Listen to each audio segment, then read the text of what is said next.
আমার ভাই, সকলেই ভালো হতে চায়, সকলেই সুখী হতে চায়, সকলেই দেশটাকে সমাজটাকে সুন্দর করতে চায়।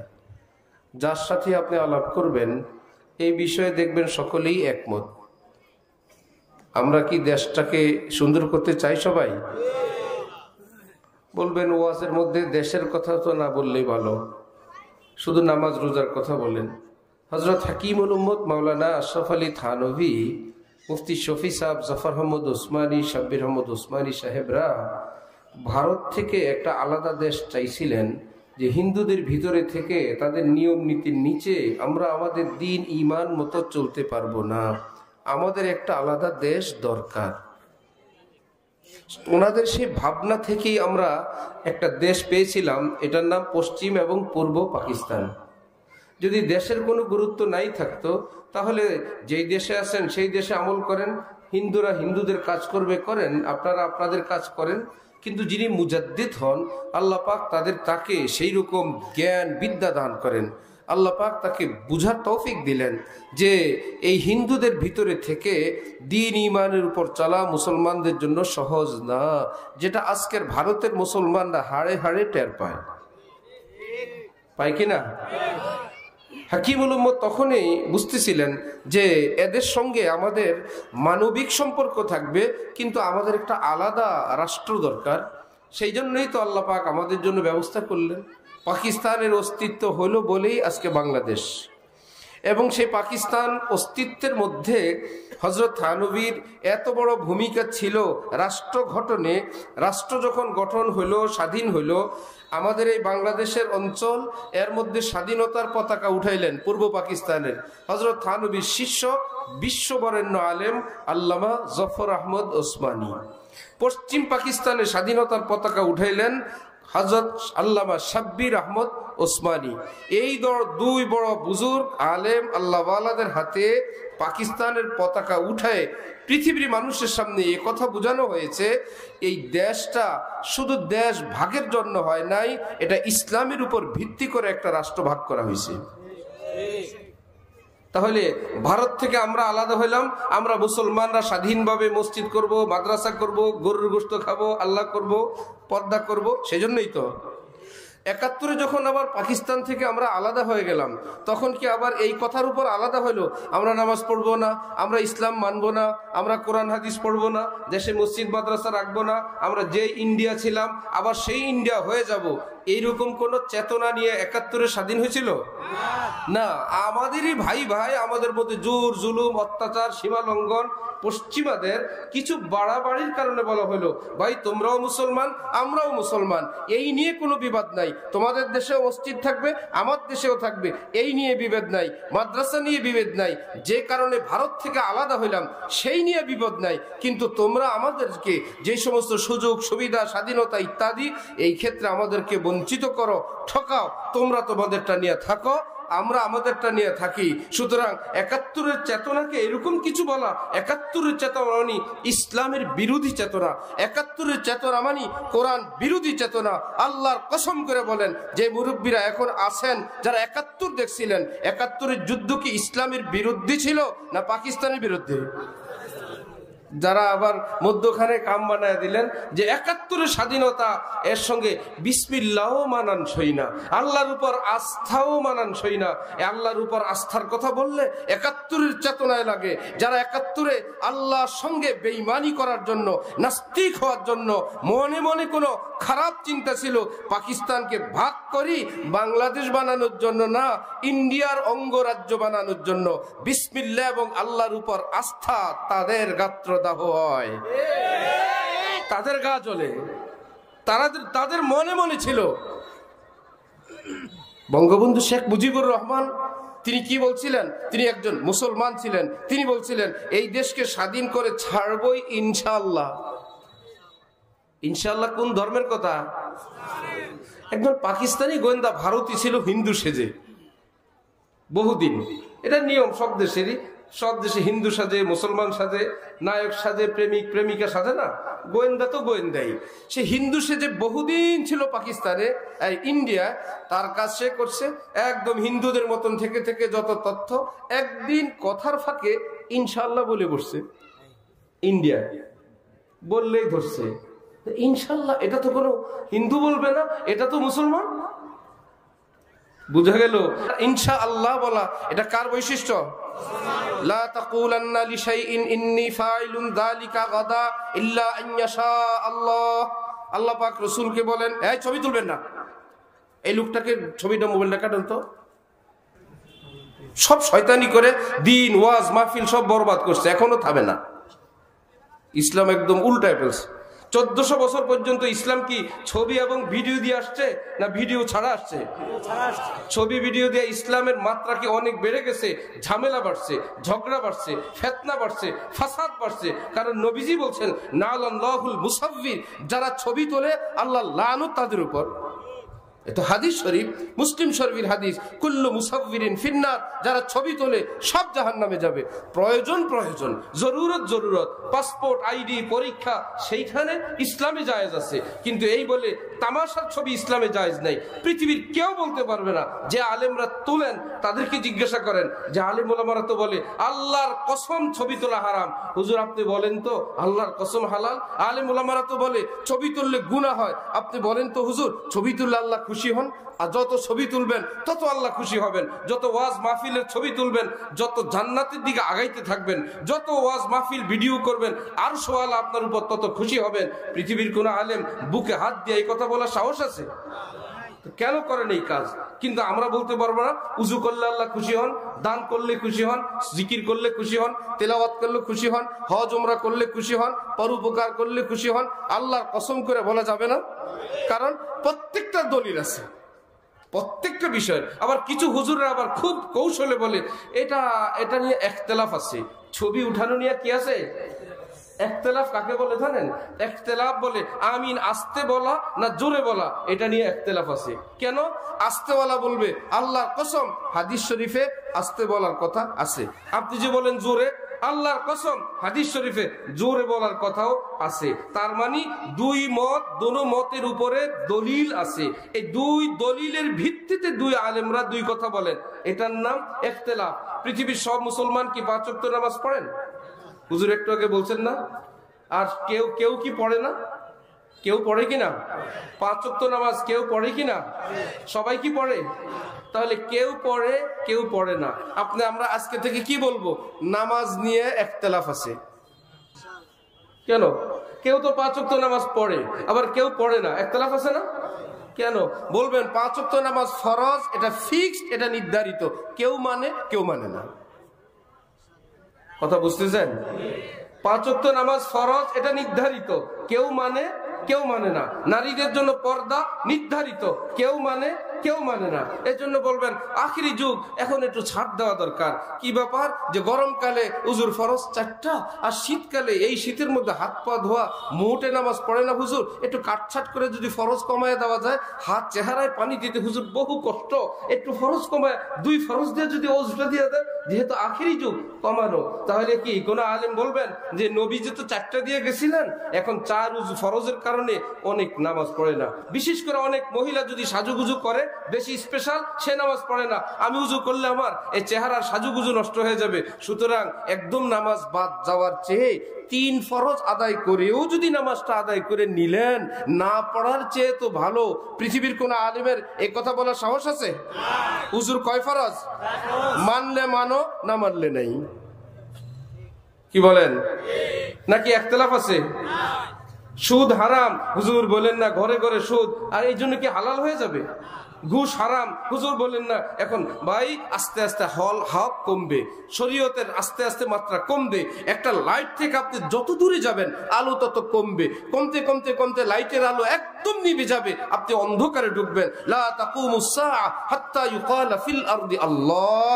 নবীজি বলেন কিয়ামত তো আসবে। কেমনে আসবে? নামাজি কমবে, দিনদার কমবে, পরহেজগার কমবে, হালাল খানেওয়ালা কমবে, পর্দাওয়ালা কমবে, জিকিরওয়ালা কমবে, কমতে কমতে কমতে কমতে পৃথিবী পৃথিবীতে একজন মানুষ থাকবে আল্লাহ বলনেওয়ালা, এই তার জিকিরের বরকতে কিয়ামত আসবে না।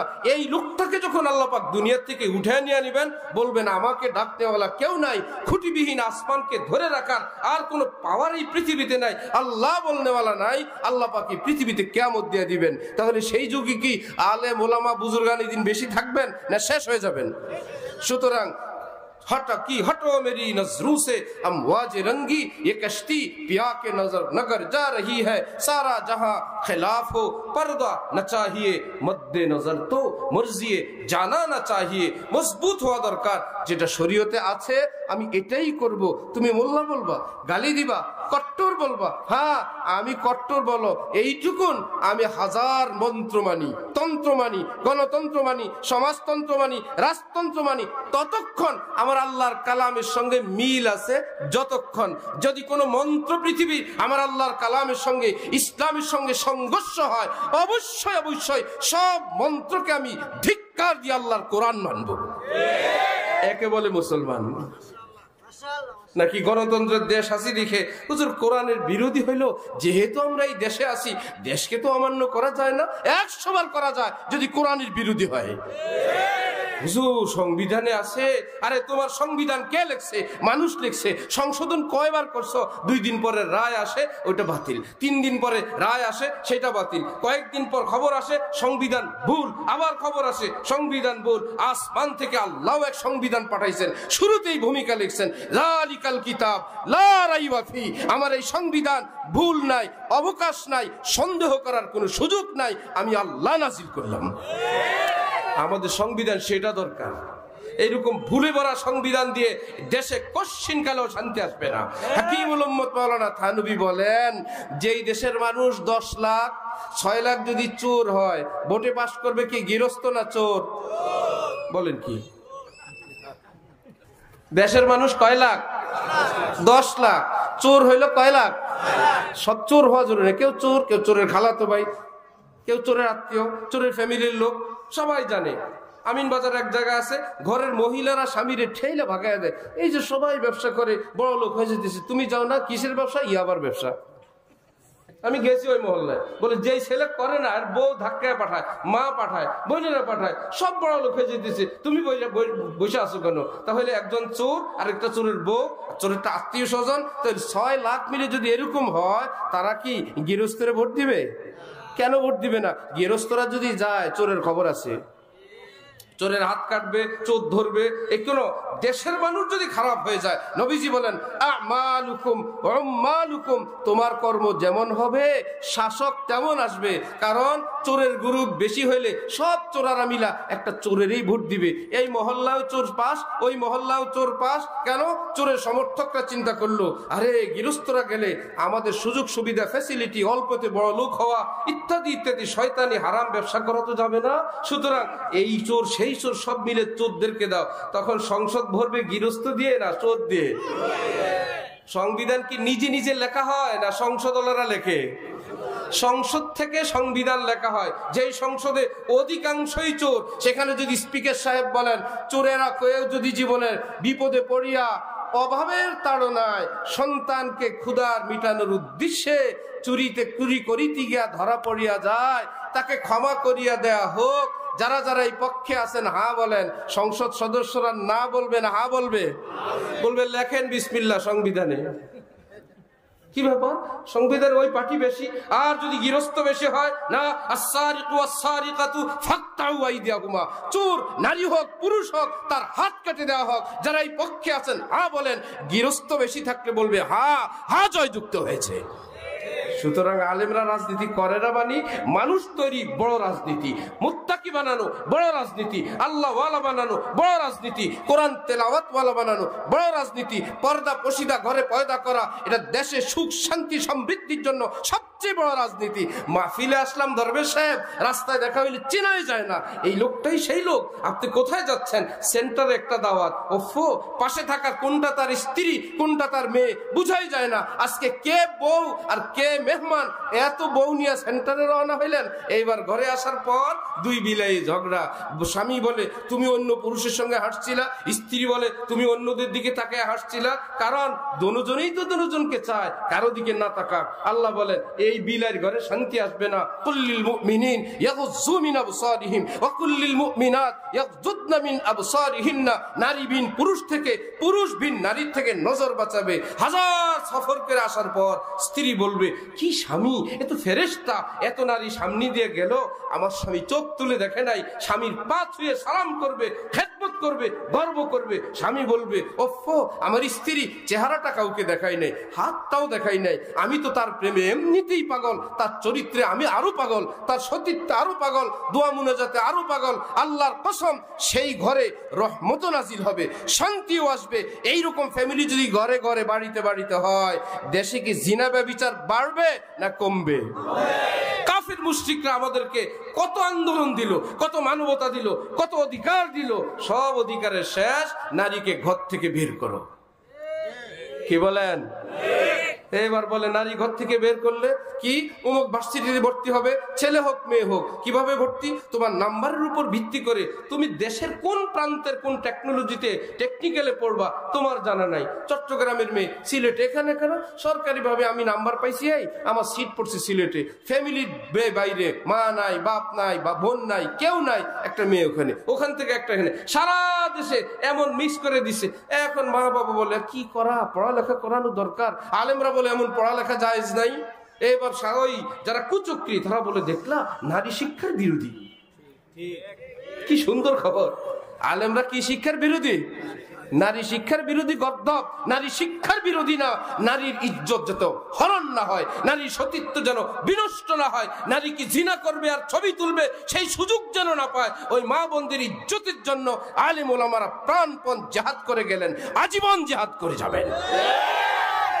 তোমার মায়ের ইজ্জত তোমার কাছে না থাকতে পারে, বোনের ইজ্জত তোমার কাছে না থাকতে পারে। ইন্নামাল মুমিনুনা ইখওয়ার, আল্লাহ পরিচয় করা দিয়েছেন। যেই মুসলমান হোক, যেই নারী হোক, ওটা তোমার ভাইয়া হয়, ওটা তোমার বোন হয়, তার ইজ্জত হেফাজত করা সকল মুসলমানের কর্তব্য। দেশে কি জিনা ব্যভিচার কমে গেছে না বাড়ছে? পর্দা না থাকার কারণে তারপরেও বোঝেন না, বললেন না।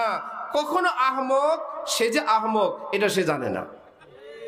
আহাম্মক যে আহাম্মক সে বুঝে, সে মনে করে সে মহাজ্ঞানী।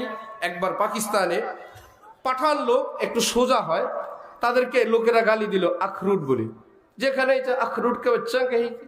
এখন তারা ওই আখরুট যারা আহাম্মক সবাই মিটিং এ বসছে যে ভাই আমাদেরকে লোকেরা আখরুট কেন বলে। উদ্দেশ্য হলো গাধা বেকুব, এই উদ্দেশ্যে মিটিং এ বসছে কারা? জ্ঞানীরা নয় বেকুবরা? সব বেকুবরা বসে সারাদিন মিটিং করছে, কারণ খুঁজে পায় না। একটা বের হয়েছে হলের বাইরে, বাঙালি পান দোকানদার। বাঙালি জিজ্ঞাসা করলো क्या আজকে কনফারেন্স কিসকা है? लोग हमें अखरूट क्यों कहते हैं, उसका सबब निकलना है। কেন আখরুট বলে ওটার কারণ বের করার জন্য 500 কাপ তক নেই নিকলা, এখনো কারণ বের করতে পারি নাই। বাঙালি তো বুঝছে যে বেকুবরা, তোরা পারবি। বললো আমি একটা প্রশ্ন করি, জবাব দিলেই কারণ বের হবে। করো প্রশ্ন। সমঝো কে হাম দু ভাই হ্যাঁ, এক সৌদি মে হোতা হ্যাঁ, দোসরা কাহা বাতাও।